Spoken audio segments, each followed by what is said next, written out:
encore genre les souvenirs parce que damay fàttaliku ni internat la ñu fekkoon. Et sous élection daan am mu doon législative mu doon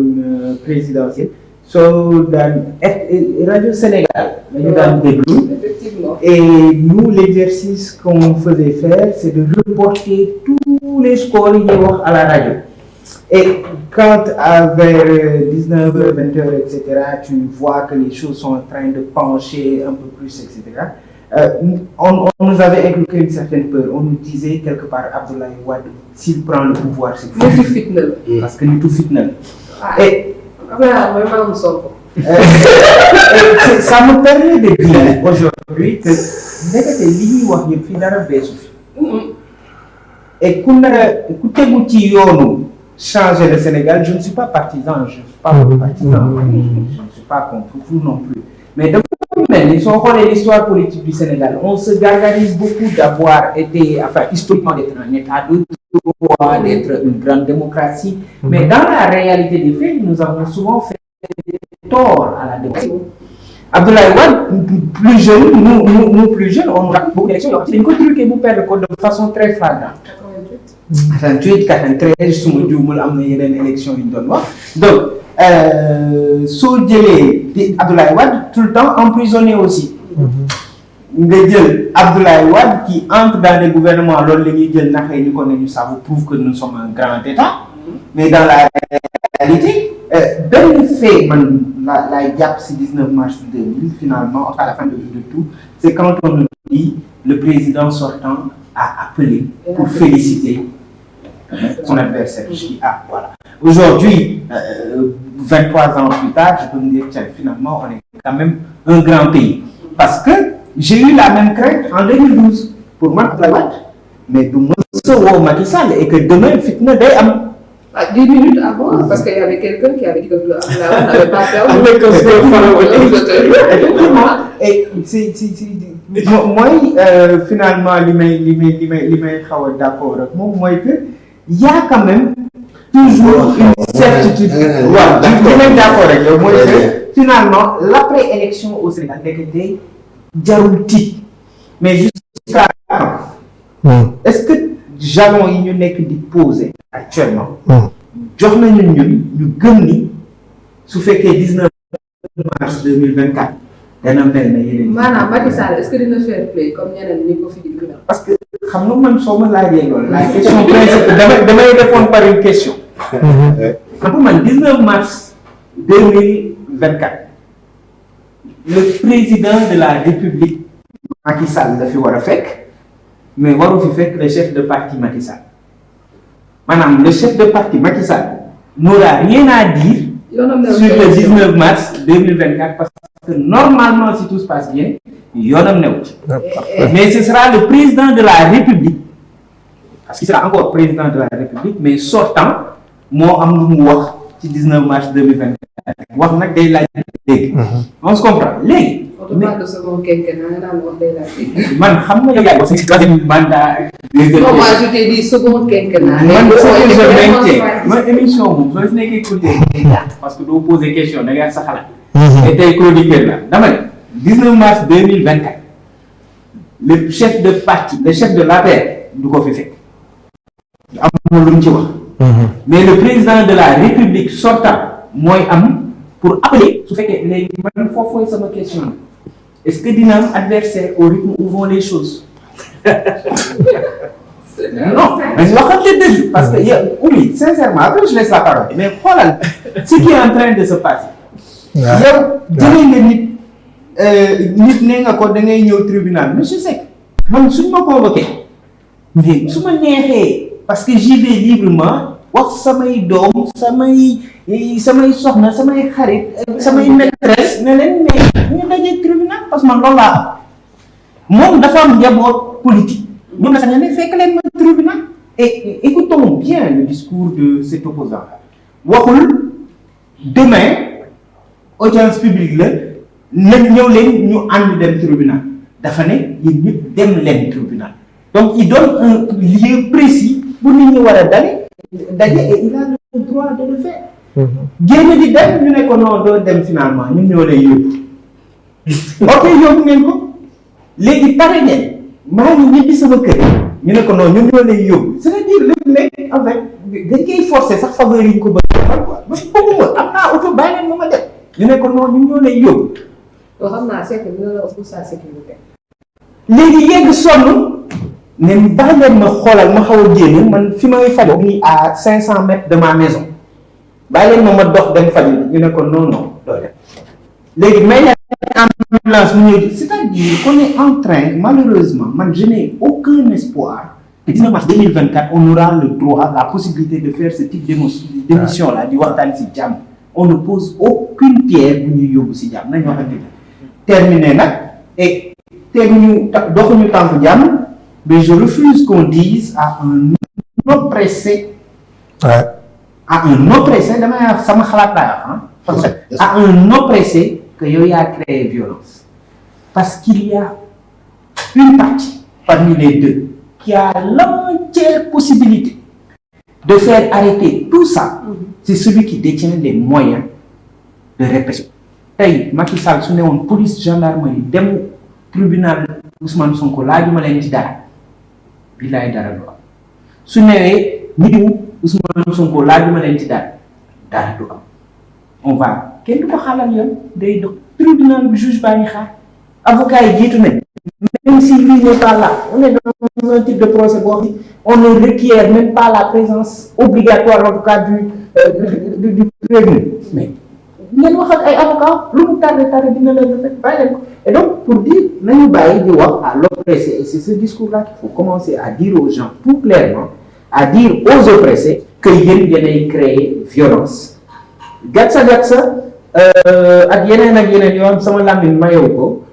policier bu leen xaañ na ngeen fay dégg nañ ko en tout cas ci histoire du Sénégal donc ce n'est pas la première personne à tenir ce type de discours là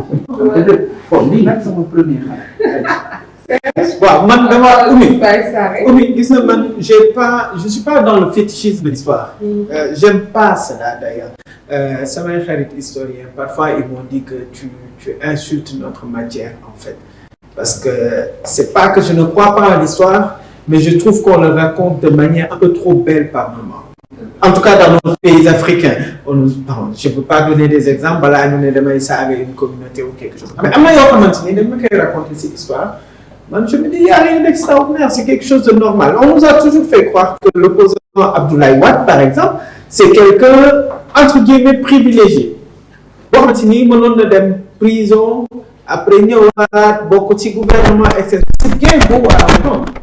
man pour man dans un pays normal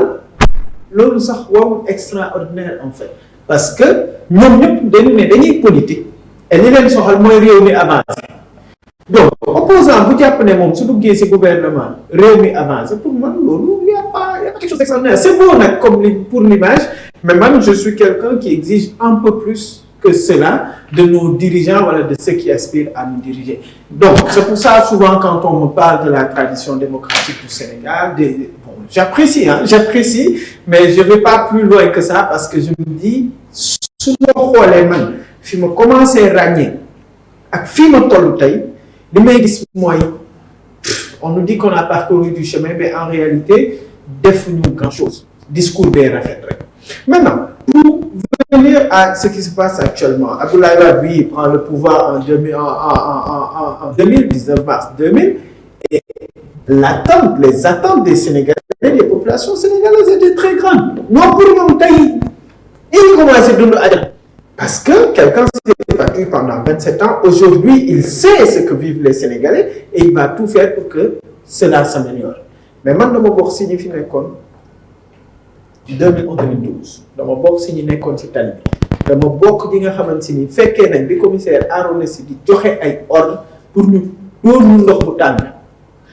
donc moo tax à chaque fois que les amis du PDS me pardonnent qu'on veut me vendre Abdoulaye Wade comme un grand démocrate je leur dis moi je suis peut-être un peu trop rancunier mais je ne pardonne pas ce que j'ai vécu parce que ñun le 22 juin 2011 ba le 23 juin 2011 ñi ngi woon près de à côté de l'Assemblée nationale on a vu tout le sang versé on a vu toute la méchanceté que les forces de l'ordre ont appliquée sur les citoyens ñu baal ma mais aussi élogieux que puisse être le bilan de Abdoulaye Wade il y a des images qui sont restées je le dis même parce que j'ai vécu cela. Comme, pardon si je semble un peu trop méchant vis-à-vis, parce qu'on nous dit que dans nos pays, maintenant qu'il est mais nous, donc, Ablaye comme le grand démocrate. Comme démocrate. Après, on peut te donner des exemples. Maintenant, on avance. On est en 2023 aujourd'hui, il me semble. C'est le 19 mars 2023. Mais sincèrement, qui est sur ce plateau-là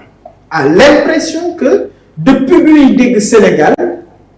il n'y a senti rien de changement. Ça, nous avons compris, dans le pays suffit. Nous, on a